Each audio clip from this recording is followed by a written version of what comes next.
So now I get the streams and I submit everything to United Masters and I think I made like $50 and I'm like, God damn, I had like 10,000 streams or something like damn, this money's coming in slow and I'm paying for beats, leasing them and things like that. I'm like, damn, this is slow.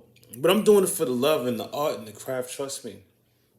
You know what I'm saying? I like just like I like cooking, right? And that's why I influenced a lot of even the first album I redid and I added this song called Coquito dedicated to someone that I truly loved and I wanted to tell a story about that. This story happened 7 years ago, but I want to talk about the story of, me being heartbroken and what I was feeling at the time because I was in love, right?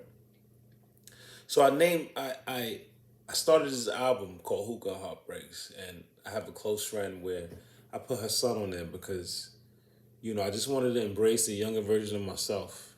Because that's why I put him on the covers for Hookah Heartbreaks, because these are stories from 10 years ago. So that's a younger version of me, right? So I come up with this album called Hookah Heartbreaks, and I still don't got it yet, right? It's still not balanced. I gotta find this balance, and I'm still melodic, but the tracks is not in the right order. I'm still learning how to do that, right? Because one thing about Kendrick Lamar album, if you listen to his Good Kid, Mad City, or you listen to Get Rich or Die Trying, 50 Cent, these songs are so well structured where you don't jump from one move to the next. It's like a gradual thing, right? So I made this album called Hookah Heartbreaks. This is all in 1 year, right? This is maybe a month or two after Project Spanglish, right? And then I released the Project Spanglish. So I come up with this album and I had this song called Latina Dreams. It's basically my take on like Biggie, Dreams of fucking R&B. You know what I'm saying? That was my take, and I named all the Latinas in the music industry and the film industry and everything. You know, I wish I could have been with it's Carol G and everything like that. So look it up, Fendi Feta, Hookah Heartbreaks, and the song Latina Dreams. Negative feedback. It was more balanced because I'm rapping out everybody. You know what I'm saying? Because I was with Haitians, and you listen to In My Cup is this girlfriend I had that was Haitian and everything like that.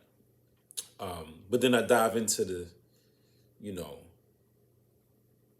you know, the race thing. And listen, I dated all races, but this year I did this, and this is what I'm talking about.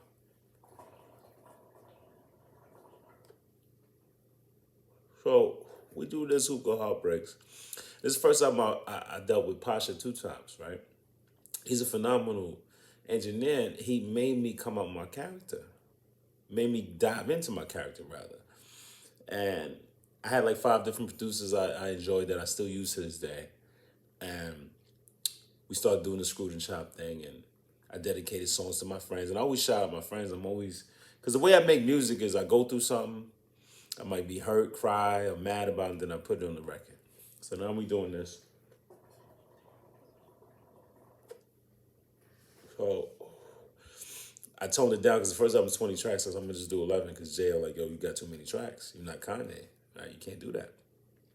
So I do it, and I got a good response from this record because it's more well balanced. It's not so much in Spanish, right?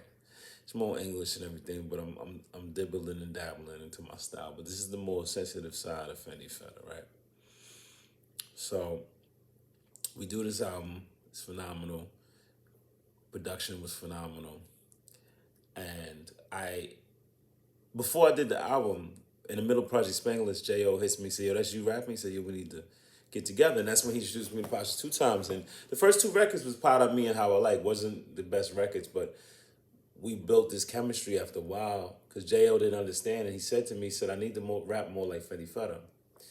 And for me, I need to rap more like J.O. So we need to balance each other out. It's like Method Man and Redman when they get on the record, or Jada Kiss and Styles, or, you know what I'm saying, like 50 and Banks. They balance each other out.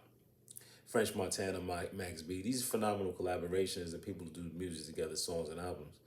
So, you know, KT, everybody says to me I'm an intro guy. I'm a talker. That's why I made this Feta record, because I like to talk, right? So what I was saying on the intros was very interesting, and it kind of gravitated you toward the record, like, yo, what's the record about to be about? So we make this album, and, this is when I started getting the color art and really enjoying music. And I'm doing a little more time editing and looking at things, and that was the birth of Hookah Heartbreaks.